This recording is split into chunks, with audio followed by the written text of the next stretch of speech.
Hey guys, quick core workout today. And give a shout out to Coach Mike, who is sort of the pun master. Came up with our Core-Rantine workout. So we're going to be doing leg lifts, lying hip rotation, which we've done before, and then some planks. We're going to play with some books and possibly cans or kettlebells. And after that, we're going to go over some mobility stuff. So if you have the time today, or try to get outside, get out and move, get some fresh air. I imagine everybody's a little cooped up.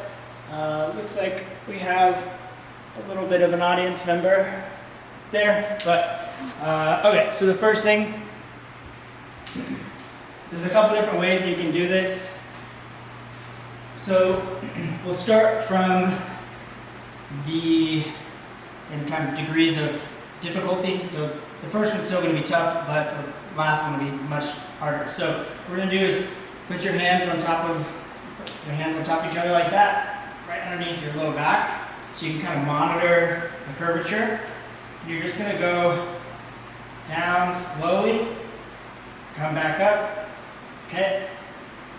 Next, what you can do is grab onto something. You can grab onto like a table. I'm sure everybody has something in their house they can grab onto, a desk, a dresser, underneath your bed or something like that. And what you can do is you can drive your hips up off the ground and then just slowly fall down. And you can either come back up, or you can bring your knees into your chest and lift up and go down that way. So we're going to be doing up to 10 reps that way. Another variation of that, we'll just call that a flag, is to have your legs staggered, so you can lower yourself down a little bit sooner, because that last little part is more challenging. So what you can do is stagger your legs so you can lower down a little easier. So up, stagger, down. Okay, so next one, the lying hip rotation. You're going to go out on about a 45-degree angle here. You're going to hinge over, back to the center, twist over, try to point this hip up towards the ceiling. You're going to be stretching out your pec here, back to the center. Keep your legs as straight as possible, but if you need to keep them at like a 90 degrees, that's totally fine too. It's still pretty tough. So we're going to go 10 each side. So essentially it's going to be 3 sets of 20. And then lastly, you can either grab a kettlebell. So those of you that have a kettlebell, we're going to be working that drag. So you're going to be here, you're going to drag that kettlebell across, or you can come up into this push-up position and drag it across. And that's going to be sets of 10 to 20 depending on how you're feeling. You're just either going to get 5 aside or 10 aside, 3 sets there. If you want to go this route, what I'm going to have you do is reach under, grab, and you're going to start stacking them. So you can stay careful. And then come back. Don't worry about stacking them. Switch.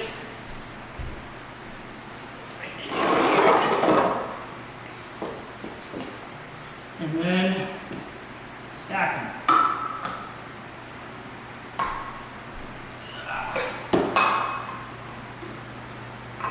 Okay, a couple options there. If you don't want to play with the cans, you can grab some books. Do the same thing. Reach under, stack them here. Okay, I'm not going to finish that because I'm shaking around already from doing this workout like 3 times. So you're going to do 3 sets of 10 of each, or more likely 20, 10 on the right, 10 on the left.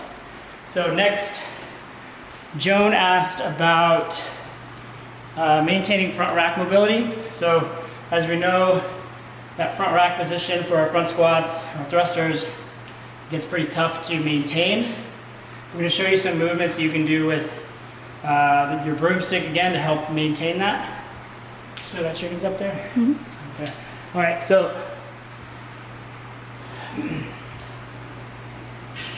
grab your broken mop handle again. So the first thing we're going to do is make sure you have good posture, your upper back. You're going to grab on about a fist width from your shoulder and make sure that your wrist stays flat. Don't let it bend this way. You're going to reach underneath your armpit and you're going to pull this way. Try to keep your elbow pointed straight ahead. Keep that good posture. That'll help work that external rotation there. Okay? You do that with both sides. Make sure your fist and rotate around. Okay? Try not to twist, because that's not changing anything here. That's just making it not as tight. Okay? And then the last thing, you're going to grab on here, and you're going to do bicep curls with a narrow grip. You're going to put your elbows on a bench or a chair. And you're going to kind of like, you should feel like you're kind of pulling yourself back as you drop your chest down. Here. Okay? You can kind of play with different widths, and then you can start stretching out here. Wider. Okay? Spend some time in there. Let's say for the external rotation, let's say roughly 30 seconds on each side for 3 sets. And then for this bench stretch, let's say 45 seconds for 3 sets again. And don't forget to keep extending the elbow the whole time. So if there's anything else you guys want to work on, let me know. Until then, we'll see you in the next one.